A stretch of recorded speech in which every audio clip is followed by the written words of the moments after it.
Bonjour. Donc, bonjour à tous.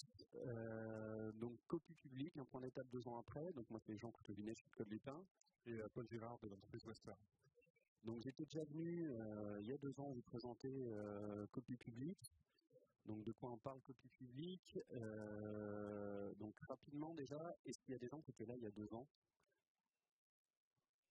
2 personnes. Est-ce qu'il y a des gens? 3. Et des gens qui ont déjà entendu parler de copie publique? Un peu, bien, chouette. Donc, copie publique, je vais juste rappeler rapidement ce que c'est.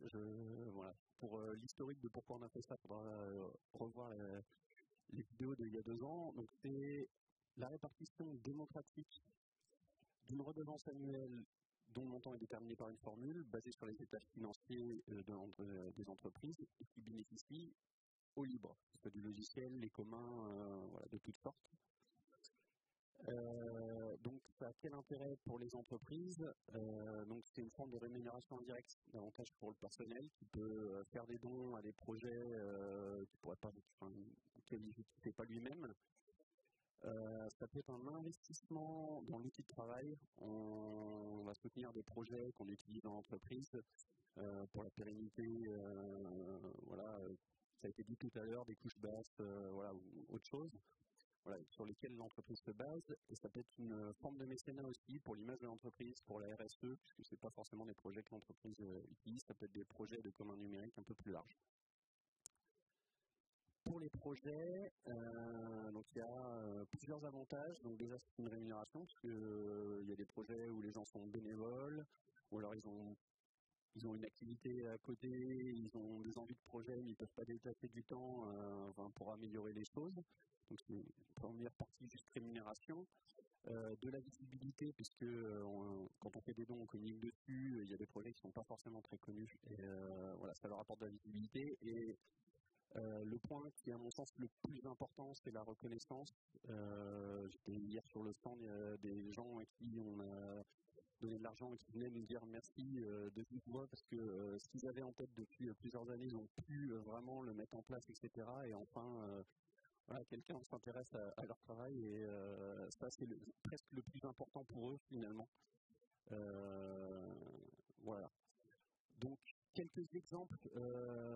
Donc il y a des exemples que vous avez déjà vus pour ceux qui étaient là il y a 2 ans. Donc nous chez Code Lutin, on reverse 1% de notre chiffre d'affaires, donc c'est la formule sur laquelle on se base. En interne, on divise ce montant en 2. Donc en une partie qui est en équipe, où on définit 2-3 projets en fonction des années et sur des montants un peu plus importants. Et le reste du montant est divisé entre tous les salariés et chacun dispatche sur des projets. Voilà.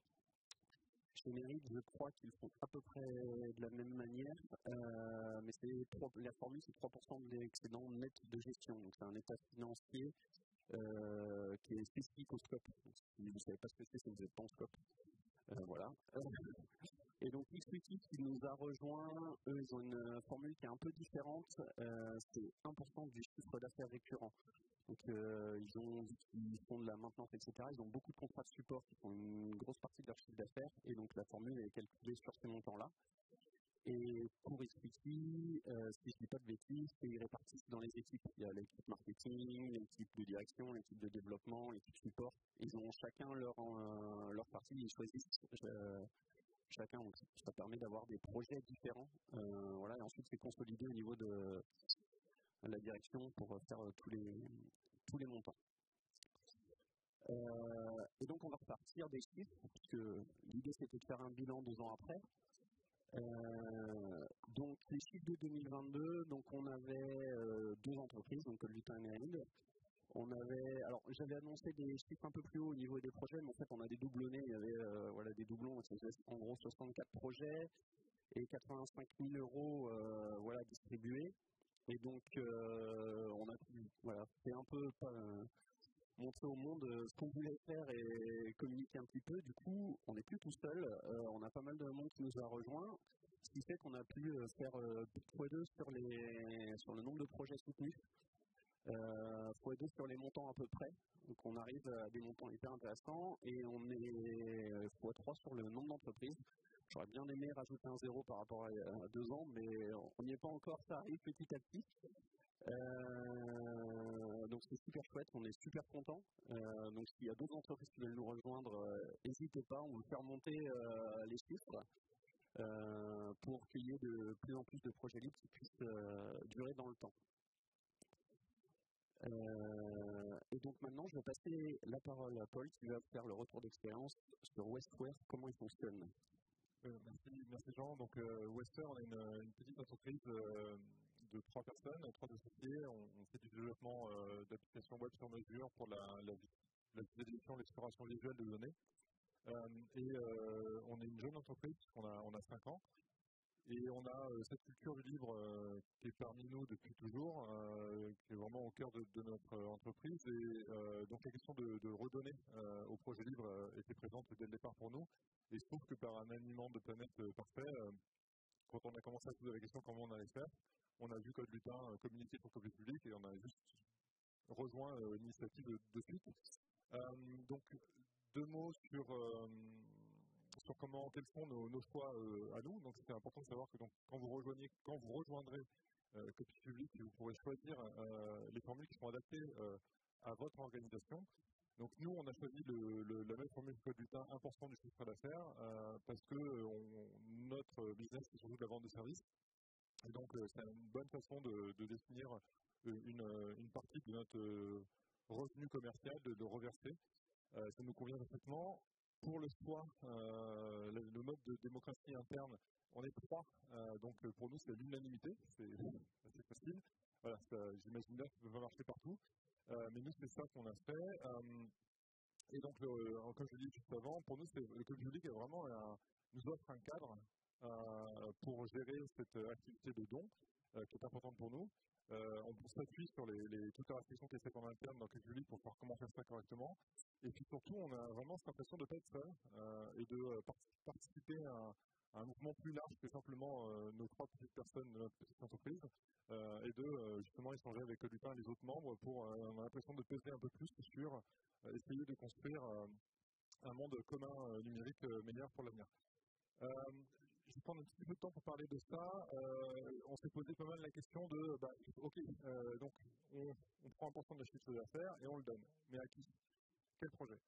En revenant un peu sur les années de dons qu'on a fait, on a un peu dégagé ces 6 catégories. Alors c'est les nôtres, propres à Westware. Là je parle vraiment au nom de notre entreprise.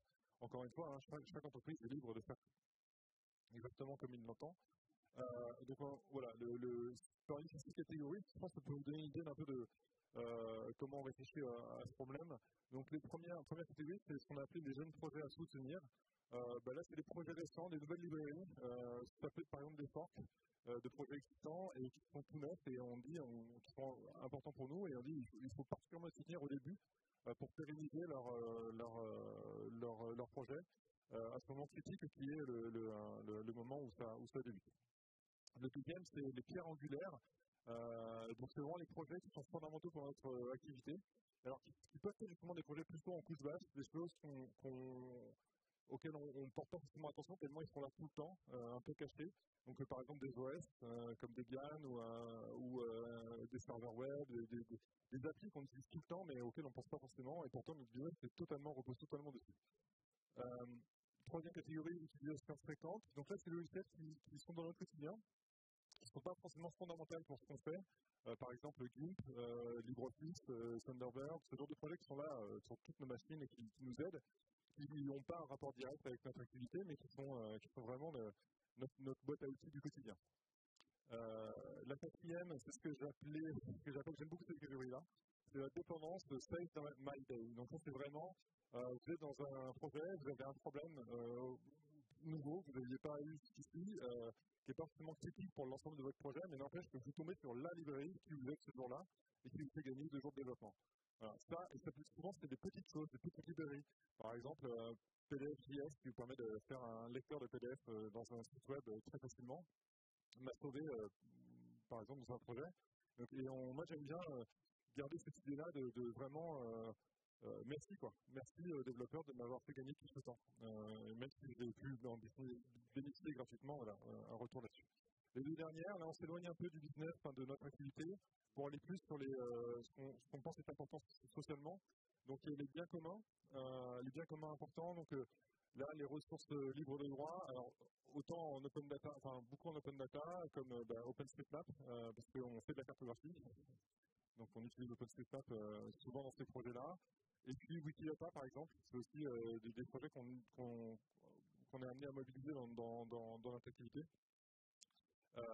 Et qui ont aussi besoin bien sûr d'aide pour leur fonctionnement. La dernière, c'est ce qui est socialement important. Donc là, encore une fois, on s'éloigne encore un peu de notre business. C'est des projets qu'on estime être importants pour simplement la vie de la société, pas pour notre business à nous, mais pour globalement. Donc par exemple, des applis comme Signal pour avoir protection des données personnelles dans nos communications, ou Mastodon pour la communication simplement entre nous. Voilà, c'est un peu notre carte à nous, mais bon, ça peut évoluer, et puis même vous pourriez avoir d'autres catégories. Et donc sur ce cas-là, il faut bien rappeler que le copie public a pour vocation de soutenir des projets libres, donc logiciels ou bien communs, pas tous vos dons. Donc les entreprises peuvent avoir d'autres raisons de faire des dons à des projets caritatifs ou autres. Évidemment, ça ne concerne pas copie publique. Ça veut dire qu'il y a des choses qui sont éligibles, entre guillemets, qui font partie du périmètre et d'autres non. Évidemment, s'il y a une frontière, il faut qu'il y ait une définition, c'est pas facile, même si on peut se dire des projets libres, c'est évident. Non, il y a des cas limites. Si vous faites un don à une association militante pour les libertés numériques, par exemple, ça rentre ou ça rentre pas. C'est pas forcément évident. Et donc on a une réflexion en cours là-dessus. Pour le moment, c'est géré au cas par cas.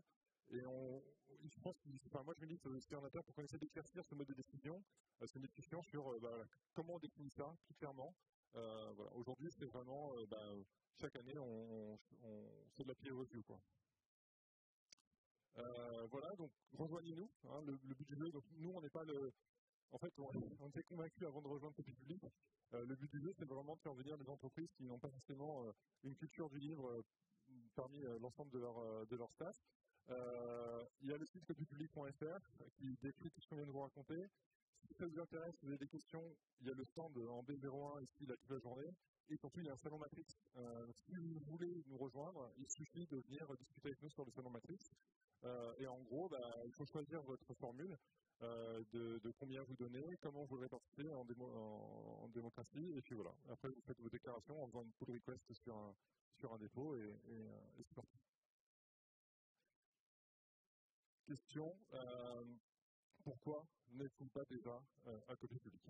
Merci.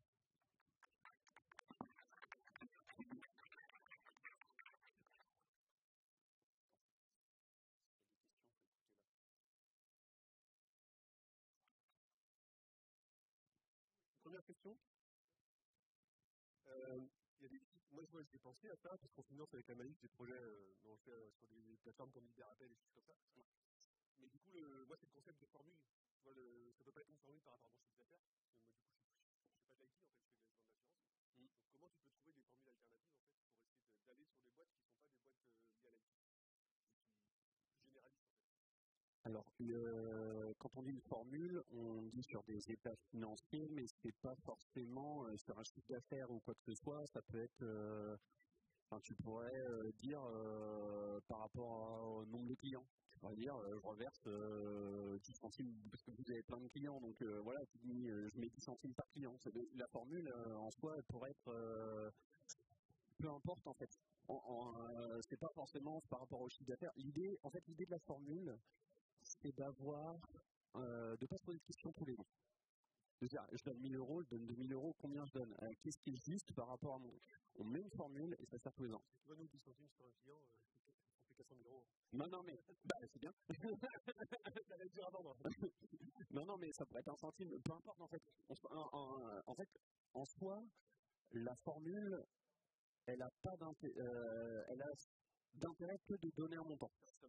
C'est symbolique, en fait. C'est symbolique. C'est un engagement pour que ce soit récurrent. En fait, le but du jeu, c'est que ce soit chaque année et que ce soit toujours la même chose. Voilà. Après, ça pourrait même être un montant fixe.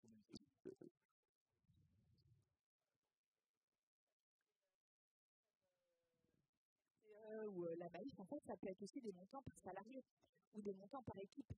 Oui.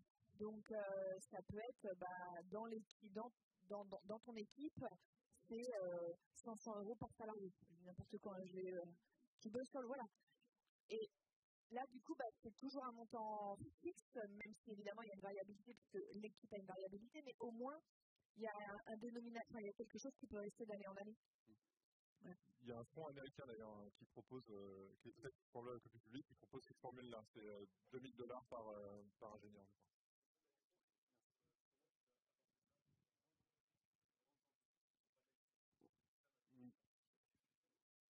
En fait, on fait en allant. Donc on y va petit à petit et on se pose des questions au fur et à mesure que ça arrive. Et voilà, clairement. Bonjour, merci. Moi je trouve que le projet est vraiment excellent et j'ai un peu le même souci que François. Je m'occupe de l'OSPO de Thales. Donc nous indexer sur 1% des chiffres d'affaires, c'est un peu compliqué. Même si j'adorerais, mais. Et donc l'idée que j'ai, c'est est-ce que. J'entends qu'il faut une formule pour que ça soit récurrent, ainsi de suite. Mais moi j'ai remonté typiquement le truc dans les autres instances de Thales. Et forcément, ce qu'ils voient sur la homepage, c'est un tel a mis 1%, un tel a mis 1%. Et c'est juste une suggestion, mais je pense que ça serait bien d'avoir un mode en fonction du type de structure et qu'on puisse dropper les gens des grosses boîtes sur ce type de homepage pour pas que ce soit effrayé de prime abord, parce qu'en fait tous les retours que j'ai eus, c'est t'es mignon, mais on va pas mettre 1% du CA, quoi. Mais par contre, je vais retourner au combat et en tout cas, bravo pour l'initiative. Déjà, merci pour le retour. Complètement, il faut pas hésiter à venir discuter avec ces problèmes-là et on peut tout à fait, tout est modifiable. Il faut qu'on trouve des solutions. Le but du jeu, c'est vraiment que ce genre d'entreprise rejoigne nos trucs, trouvons des solutions ensemble. Oui, encore une fois, c'est super inspirant ce que vous avez mis en place avec Copie Publique. Je me demandais, est-ce que vous avez déjà été contacté par des acteurs publics? Parce qu'eux, ils n'ont pas les mêmes règles comptables, et quand il s'agit de donner à du livre ou de consacrer comme ça un montant à d'autres organisations, c'est pas la même chose que pour une entreprise privée. Alors non, on n'a pas été contacté par du public, enfin pas ma connaissance. Et c'est pas forcément l'axe de développement qu'on vise. Alors on serait très content s'il y avait du public qui venait nous rejoindre et qui voulait nous rejoindre, mais c'est pas forcément ce qu'on vise. Voilà, clairement, on vise plutôt des entreprises privées. Maintenant, s'il y a du public qui veut nous rejoindre, très bien. Mais c'est la même réponse qu'on va faire, c'est qu'il va falloir trouver des solutions ensemble parce qu'effectivement, c'est pas les mêmes règles. Voilà. Ouais, là-dessus, l'idée, c'est vraiment qu'il y ait une part du revenu commercial qui soit reversée. C'est ça le truc de base. Récemment, il y a eu une discussion sur le salon sur est-ce que les assos peuvent rejoindre Copie Publique. La réponse est non, parce que on vise les entreprises. Voilà. Du coup, ça répond un peu à la question. En fait, entre eux, les acteurs publics sont pas, on les a pas imaginés comme étant des membres possibles de Copie Publique qui s'adressent vraiment aux entreprises. On prend une dernière question du coup. Je ne suis pas expert en bilan comptable, mais vous parlez de dons. Est-ce qu'au niveau bilan comptable, ça rentre dans des dons et donc c'est fiscalisé ou ça fonctionne comment? Chacun se débrouille.